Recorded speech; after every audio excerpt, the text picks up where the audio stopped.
नमस्कार दोस्तों। मैं सनी पारचा पेश हूँ आप लोगों के सामने अपनी एक और लघु कथा लेकर। उम्मीद करता हूँ आपको पसंद आएगी, तो पेश करता हूँ। सुबह के 11 बजे थे। खिड़की के पास रखी थी टेबल।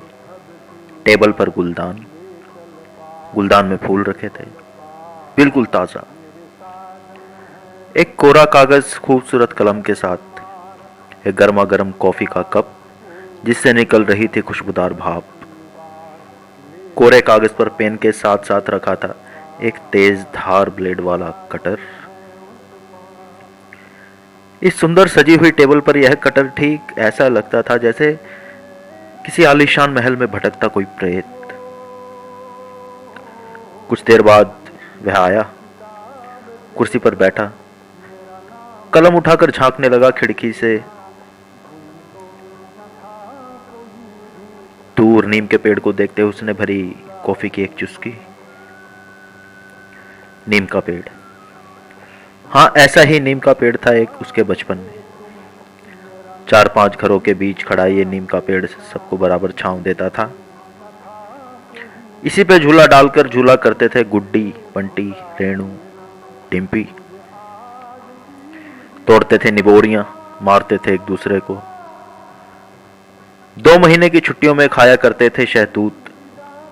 और अचानक गुड्डी के पिताजी के आने से ठीक 1 घंटा पहले उतर जाता था गुड्डी का चेहरा। हो जाती थी चिड़चिड़ी। भय की एक छाया, डर की एक मोटी रेख उसके चेहरे पर साफ दिखती थी।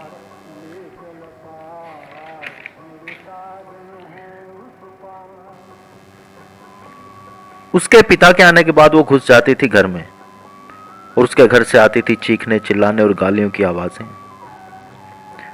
उसका बस चलता तो सांप सीढ़ी के खेल में घुसकर सबसे लंबे वाले नाक का आहार बन जाती, जिससे खेल के दौरान बचती फिरती थी।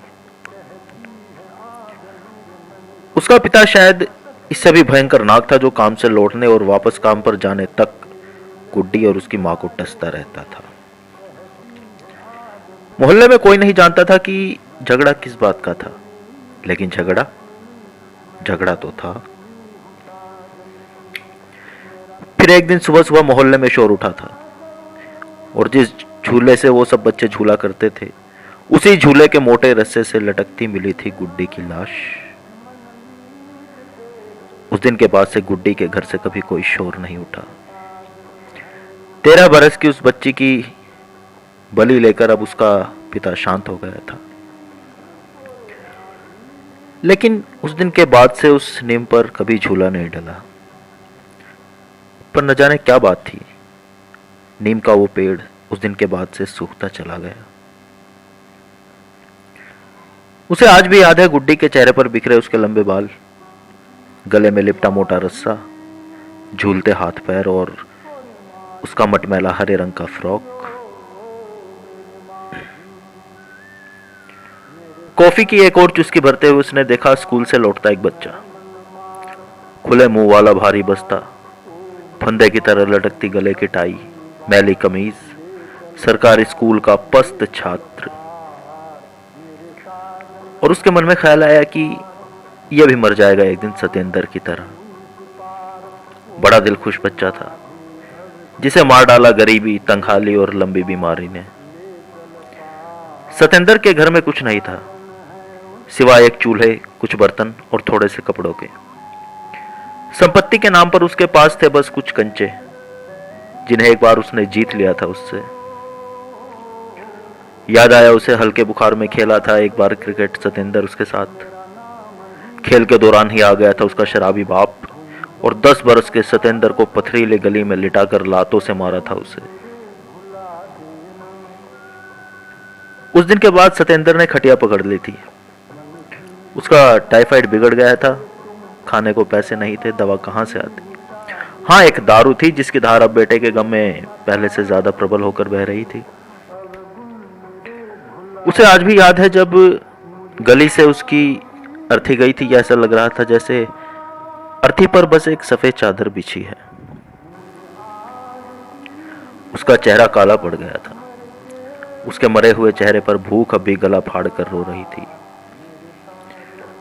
उसे अचानक ख्याल आया कि बचपन एक नाजुक पौधा है जो पनपता है माता पिता के स्नेह की शीतल मृदुल छांव में, पर कई बार यही माता पिता तपता सूर्य बन जाते हैं और नन्हा पौधा झुलस कर रह जाता है।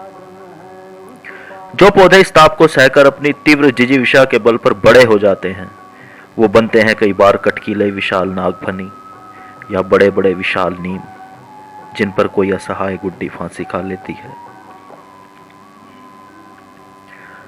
उसने महसूस किया कि आत्महत्या एक आकस्मिक घटना अवश्य है, परंतु इस आकस्मिक घटना के पीछे होती है धीरे धीरे बनने वाली एक दर्दनाक और लंबी पृष्ठभूमि। गुड्डी ने कब सोचा था कि चाव से जिस हरी फ्रॉक को दशहरे पर लाई थी उसे पहनकर जान दे देगी। सतेंद्र ने कब सोचा था कि अंतिम बार पिता से स्नेह की जगह मिलेंगी लातें। शायद जब दिल में बहुत कुछ अनकहा इकट्ठा हो जाता है, आंसू जमने लगते हैं, रोशनी मन के भीतर आना बंद कर देती है, साथ और अकेलेपन के बीच का भेद मिट जाता है, तो ये सब मिलकर आत्महत्या में बदल जाते हैं। वो सोचने लगा कि आखिर क्यों पैदा की जाती हैं संतानें?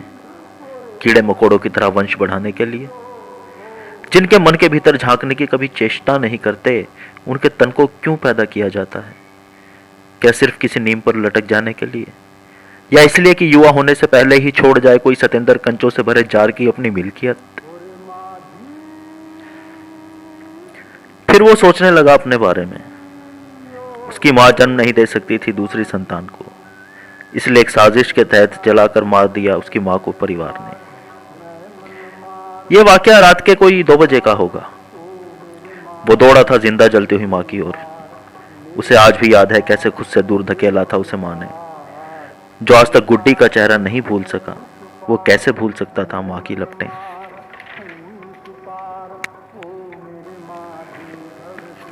वो सोचने लगा आज उसके पास सब कुछ है, अच्छी नौकरी, बढ़िया मकान। आज अपनी नसें इस कटर से काट ले तो लोग क्या कहेंगे? कहेंगे भला क्या जरूरत थी, राम जाने स्कूल में टीचर था, जवान कुंवारा सुंदर लड़का था, देखा ही क्या था अभी जीवन में। पर जो उसने देखा था, क्या वो देखने के बाद जीवन उतना ही सरल, उतना ही आसान रह जाता है? जीवन जीने के लिए सबसे जरूरी है स्नेह, सुकून, ममता। और जिसके पास ये नहीं होते, वो सब होते हुए भी आत्महत्या कर लेते हैं।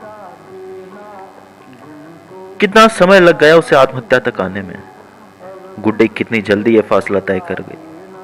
कितना भय, कितना आक्रोश रहा होगा उसके मन में। उसने कॉफी की आखिरी चुस्की ली और अपना सबसे प्यारा कप खिड़की के बाहर फेंककर तोड़ दिया। उसकी नजर पड़ी कागज कलम पर, कुछ लिखा। बहुत देर कटर को देखता रहा। फिर उससे पेन की उसने पेंसिल की नोक एक चित्र बनाया नीम के पेड़ का। झूला झूल रहे थे जिस पर कुछ बच्चे। शायद इनमें कोई गुड्डी होगी, कोई डिम्पी, कोई रेणु, कोई बंटी। नहीं, वो आत्महत्या नहीं करेगा, क्योंकि दुनिया में अभी बहुत से नीम के पेड़ हैं। कई गुड्डी हैं जो भी जिंदा हैं, कई सतेंद्र हैं जो भी इकट्ठा कर रहे हैं कंचे। और हाँ, वो कप इसलिए उसने तोड़ दिया क्योंकि उसका रंग तो उन्हें बहुत पसंद था, पर उस पर कड़े गए थे अंग्रेजी में पिता की महानता के कई कसीदे। जीवन की किताब ने पिताओं को लेकर उसकी सोच ही बदल दी थी। उन्हें जीवन भर यह महसूस होता रहा कि एक मां के बिना वो अध्यापक तो बन गए पर शिक्षक नहीं बन सके। अपनी कक्षा के नन्हे मुन्ने बच्चों में वो ढूंढते हैं कोई सतेंद्र, कोई गुड्डी, और कोशिश करते हैं उन्हें वो ममता देने की जो खुद उन्हें नहीं मिल सकी, जिसके लिए वो आज भी तरसते हैं। और हां, आज भी सिहर उठते हैं जलती आग और नीम पर झूलते बच्चों को देखकर। वो देखते हैं कि उनकी कक्षा के छात्रों में किसी के चेहरे पर डर की वो मोटी रेख तो नहीं जो अचानक उभर आती थी गुड्डी के चेहरे पर। किसी के चेहरे पर वो भूख की दहाड़े मारती कालिक तो इकट्ठा नहीं हो रही जो सतेंद्र की लाश के मुंह पर देखी थी उन्होंने आखिरी बार। कई बार वो सोचते हैं कि जीवन ने उन्हें एक बेहद घना और मजबूत नीम का पेड़ बना दिया है। कई लाशें, कई मौतें, असंख्य वेदनाएं, सैकड़ों आंधियां सहकर भी जो पलता रहा, बढ़ता रहा, जड़ें जमाता गया।